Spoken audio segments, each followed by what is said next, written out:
You shouldn't. I'll try and get quiet so you can. Okay, you're currently talking over the video, so keep that bit in. What's good, guys? So I'm back with a video that's not Grand Arena for a change. We're going to be covering the Heroic Sith raid in a team that can reliably do over 9 million damage with characters you'll likely already have on your roster. It's also a quick team that isn't going to take forever to get the big damage on the scoreboard. So if you're like me, where you have limited time to actually play the game due to life, work and content creation, for example, it's a team that's going to allow you to get higher up on the scoreboard without having to invest significant time. So without wasting any more time, let's get straight into the video.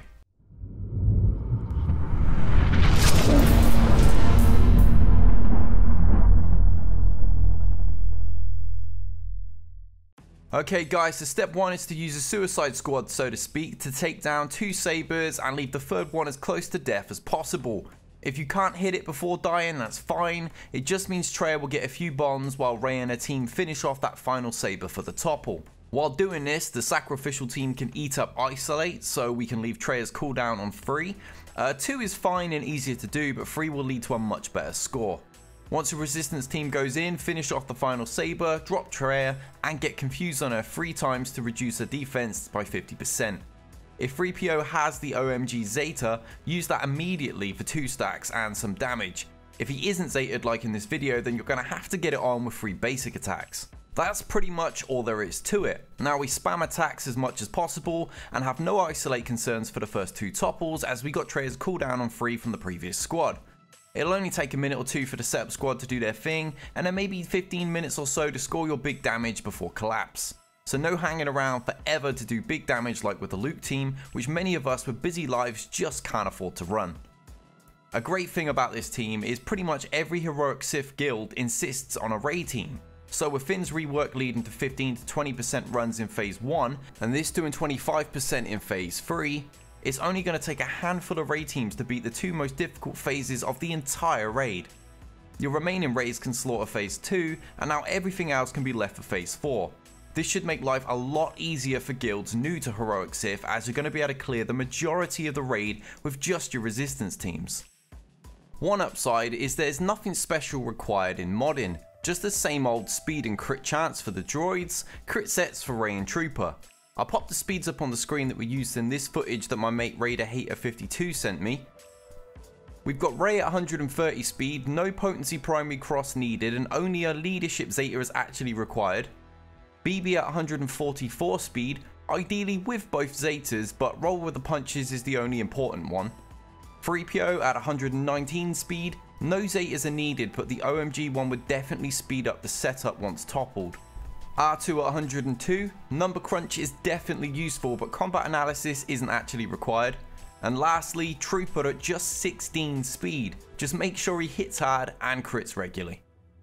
There is no reason you can't do huge damage with slower sets, but most endgame players, I imagine they can get pretty close to BB's speed by now. Ray's 130 may be a push with crit sets, but again, 10 or 20 slower shouldn't massively hinder your scores either. Once Treya is down, the TM gains are going to keep you attacking for a long time, and she's just going to be sat there taking a beating. Eventually she will get up, but then we'll just topple her again as fast as possible, and we won't even need to use standalone until isolate finally comes round on the cooldown. This is why it's best with your sacrificial team to leave her cooldown on 3. As you can see with the kind of damage we're getting done here in the first topple, the more of these the better. Once isolate is around, we're going to have to use smoke screen to try and force the first one onto R2. After that, we'll be dealing with the only real RNG of this entire run, and just hoping he eats the second one too, so we can squeeze some more topples in with all of our damage dealers viable.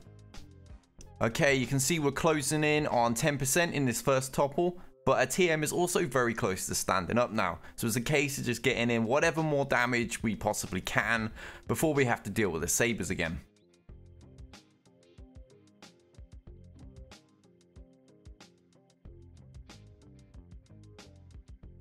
Just a couple more hits and we're going to hit exactly 10%. And there you go, we've actually surpassed that in the first topple alone. It looks like any second she's about to get back up.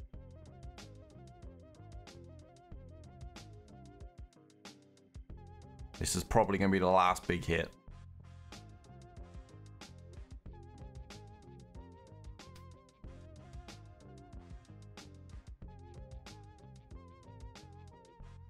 Alright, here we go. So now we have to get these sabers down as quick as we possibly can. This is one of those areas where roll with the punches Zeta is going to come in handy. As you can see, they hit BB, he counters, calls another ally to assist, and drops a saber. Get that shot on. It's probably best to try and get speed down on Treya now just before we drop her, so there's no real TM gains right off the bat for her. She resisted, go figure. Alright, get rid of this saber. And we're back to the topple. So once again, let's get as much damage in as we possibly can. We still don't have speed down yet, so she is going to gain that TM a little bit faster. We might not get as much damage in this topple as the previous one.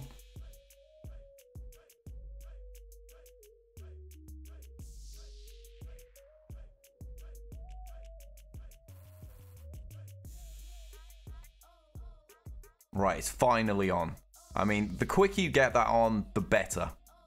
We're right back to damage stacking now. I don't expect another 10% topple, but I'd imagine we'll get close to it. The keys to bigger scores are getting speed down and free confusion stacks on as fast as possible. High crit chance for exposes, and then obviously speed, because the faster you are, the faster the extra TM gains will fill your bar and keep Treya down on one knee. Regardless of you being slower though, this is likely to become one of the main teams in my opinion. It takes between 5 to 8 resistance teams with Finn to kill the first phase, and then 4 to 5 of this team to kill this phase. That leaves a ton of resistance teams to eat up Scion in phase 2. I would honestly be completely stunned if anyone ever runs Chex Mix again. I mean, I haven't run it in forever. Between the RNG and the minimal damage, it quickly became pointless. But then I don't have time to run the Luke team on my break at work. This, however, I could easily squeeze this in while having a coffee break and get a good rank on the leaderboard. Right, judging Treya's turn meter, we've probably got about a minute at most before she gets up and starts throwing out her first isolate. This is going to be the first time we actually have to pay attention to what we're doing and be ready to smoke screen right at the last second. I really don't think we've got many more attacks left in us. I'm going to guess we're going to do about 8% here.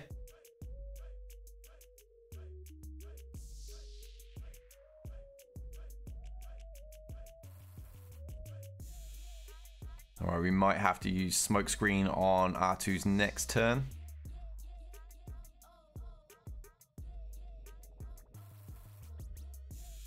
Yeah, she just gained another spike, so she's right on the cusp of standing now. Here we go. Let's get smokescreen. There she goes. Isolate on R2 now. Right, that's what we needed, because quite frankly, we don't need him massively for the attacking. Let's get these sabers down.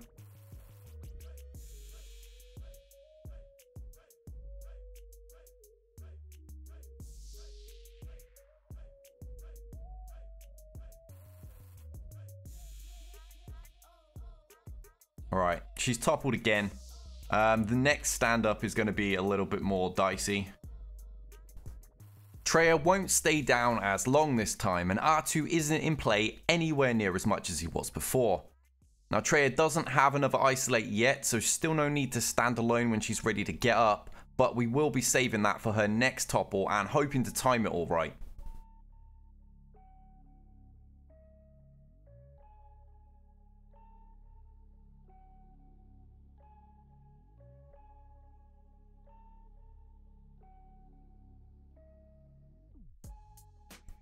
You can already see that she's gaining TM at a slightly quicker rate than she did last time.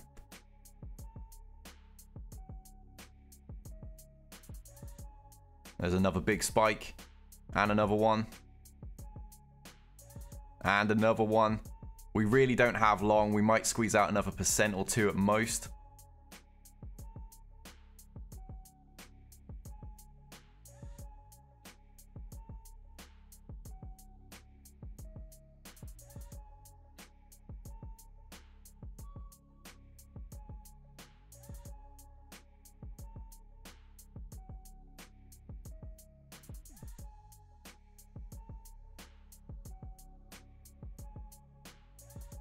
Okay, any second.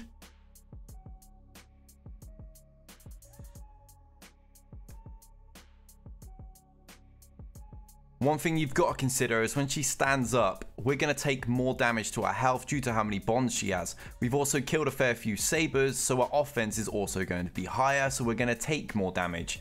The longer the battle goes, this becomes more of a factor, and you're more at risk of actually losing a member of your team.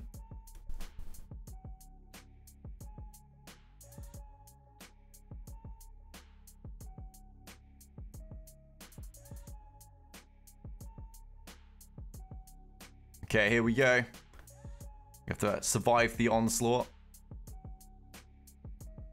Definitely taking a bit of damage here. Let's see if we can get these sabers down. Luckily, Trooper hits so hard.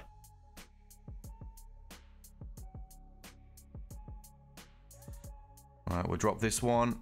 And this is probably the final topple, guys.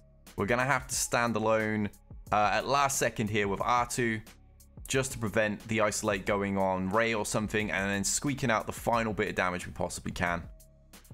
If you're really lucky, you can get an extra topple in, but yeah, it just comes down to gambling on how much damage you think you can squeak in with another topple, because you might go into that next topple with like 2 characters left. Okay, I'm starting to see a few gaps in our TM train. Treya has a lot of bonds, so this is going to get a little bit nasty because we don't have speed down on her either. This may be best to play it safe and stand alone now. Yeah, let's get it on. She's going to shoot up now, and this is where it's going to get a little bit nasty.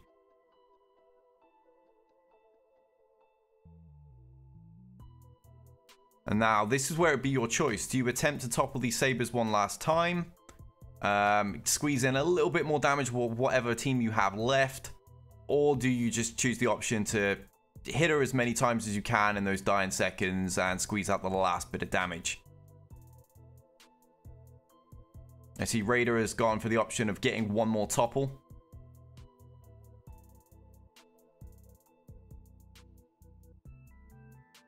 It doesn't seem to be working out too well for him at the moment.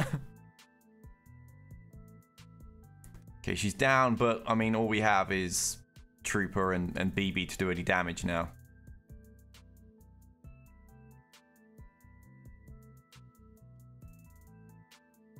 This is probably the last attack. Should get up, finish Trooper, I'd imagine.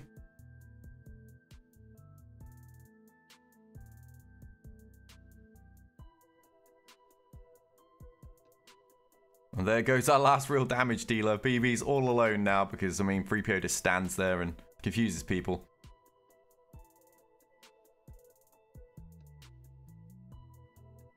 And that's the run, guys. Starting at 40%. We've ended at around 16 with 9 million damage, and this is not the biggest run I've seen. So that's it for this video, guys. 9 million on the board there. I've seen screenshots of 9.2 and the likes. I really do think you can push this over 10 million. If you have a little bit more speed or a little bit more offense and crit chance on the team, you're going to get that additional damage. Plus, if you have C3PO's OMG Zeta, you're going to be able to get those confused stacks on faster and be calling people to attack at the same time. I think that'd be pretty critical. With a bit more RNG and getting speed down on quicker as well with every topple. More damage, more time to actually get at Treya while she's down on one knee. I think this would be great for people that are quite busy like myself, have less time to actually attack the raid, and I think it's going to be fantastic for people that are new to the Heroic Sith raid, because everybody has Rey. That is like the team that you're encouraged to farm if you're in a guild that is doing that raid or preparing to do so.